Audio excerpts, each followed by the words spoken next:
Kita itu sering biasanya berhalusinasi tentang suatu hal yang metafisik karena kita terolah dengan beberapa gambar, video, ataupun dari media.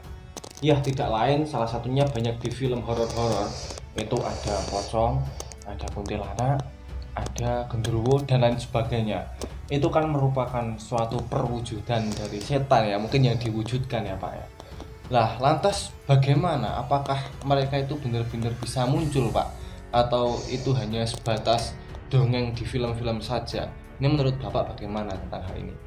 Nah, sekali lagi kembali lagi kepada pembahasan di awal bahwa setan itu ada, jelas. Nah, kadang setan ini kan jenisnya banyak. Kalau kita merujuk surat An-Nas, alladzi waswisu fi sudurin nas minal jinnati wan nas. Nah, dia mengipas-ngipas hati manusia dari bangsa jin dan manusia. Artinya setan ini yang pertama adalah dari bangsa jin. Jin ini ada yang jin kafir atau jin yang muslim, karena jin ini juga ada taat gitu loh, ada yang taat. Bahkan kalau kita melihat jin atau kesurupan jin itu dibacakan surat ayat kursi, mereka sudah hafal Quran gitu loh.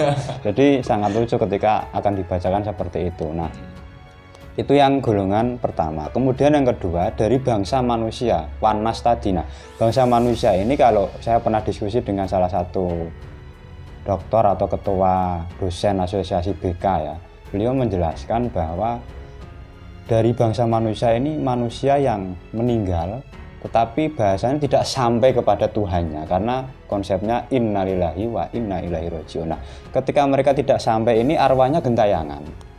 Seperti contoh, belum kembali lah, belum lerem bahasa Jawanya. Nah, gentayangan ini dalam arti ketika mereka memiliki riwayat atau mengalami kematian yang tanda kutip tidak wajar.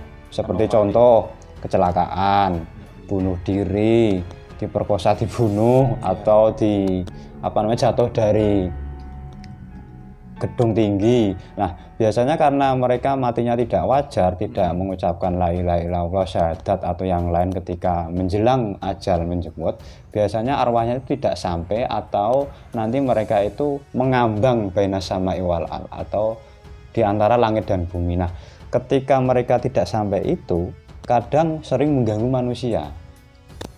Mengganggu manusia dalam arti bisa mereka ingin eksis yang pertama, yang kedua memang meminta pertolongan, yang ketiga memang mengganggu murni.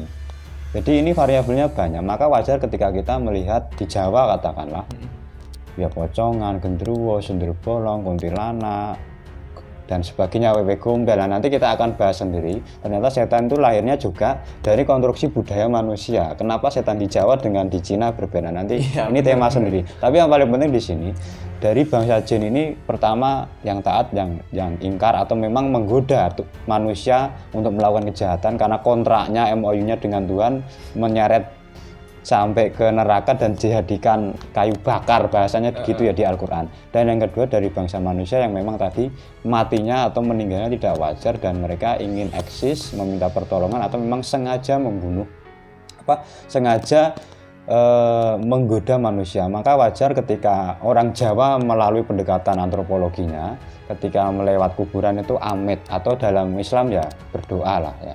Kemudian atau melewati tikungan yang sering dijadikan atau terjadi kecelakaan kita disuruh lakson, atau melewati tempat-tempat yang greng bahasa orang Pati atau tempat angker itu disuruh ya berdoa atau amit. Artinya apa? Kita menghargai mereka karena ini wujud hablum minal alam sebenarnya. Alamnya alam gaib ya. Meskipun mereka bangsa manusia tapi justru ini kemesraan atau keindahan Islam Jawa yang memang mampu mengkomparasi kehidupan yang tidak tampak tapi mereka hormat atau menghargai karena mereka benar-benar eksis. Saya kira gitu. Tapi saya menarik sekali pada tadi yang Anda sampaikan. Ini sepertinya ada kontradiksi Pak yang disampaikan. Karena kan konsep awal setan itu memang kontrak dengan Tuhan adalah mengganggu. Dan tadi yang dikatakan bahwasanya orang yang meninggal yang artinya anomali tadi itu kan bena sama awal art itu tadi. Lah antara keduanya itu kan nggak bisa nyambung Pak, antara setan dan manusia yang ini bena sama iwal art ini itu kan bukan konsep yang sama. Apakah juga bisa berposisi sebagai setan tadi, Pak? Ya memang begini, kalau kita harus definisikan ulang bahwa antara jin dan setan itu berbeda. Kalau jin itu tadi ada yang baik, ada yang buruk, karena jin itu juga banyak yang muslim ya. Tapi setan itu memang bahasanya apa ya? Kalau iblis kan memang dia profesornya malaikat di surga ya. Nah, kalau setan sendiri itu memang diciptakan yang berpotensi atau menjadi tokoh antagonis dalam kehidupan manusia, bahasanya gitu, sehingga mereka menggoda manusia supaya menjurus ke neraka. Tetapi kalau manusia yang memang dia nyawanya belum kembali ke Tuhan, itu sebenarnya bukan dalam rangka mengganggu atau mengajak manusia menuju ke neraka, tetapi mengganggu dalam arti iseng saja. Misalnya kita di suatu kamar itu ada ludak atau apa, hanya kayak gitu sebenarnya, hanya kayak kadang-kadang kayak apa, percikan air atau bayangan lewat atau srek orang lewat atau nguyuh dari atas, itu sebenarnya hanya mengganggu dalam rangka seperti itu saja, tidak dalam rangka mengajak manusia menuju ke neraka seperti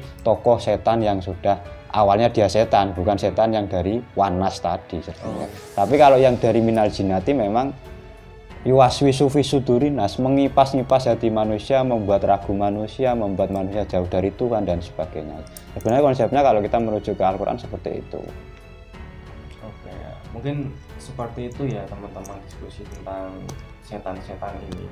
Kira-kiranya sesuatu hal yang metafisik ini memang benar-benar ada dan kita percaya akan hal tersebut ya Pak ya, akan percaya hal tersebut. Nah, mungkin nanti bagaimana kita caranya agar bisa mengendalikan di kipas-kipasi tadi ala di yuwaswisu fi sudur itu bagaimana, kita akan berbincang-bincang di episode selanjutnya mungkin ya Pak ya. Sekian dulu teman-teman, apabila ada komen, ada sesuatu hal yang kalian kurang setuju, bisa komen di bawah sini. Terima kasih.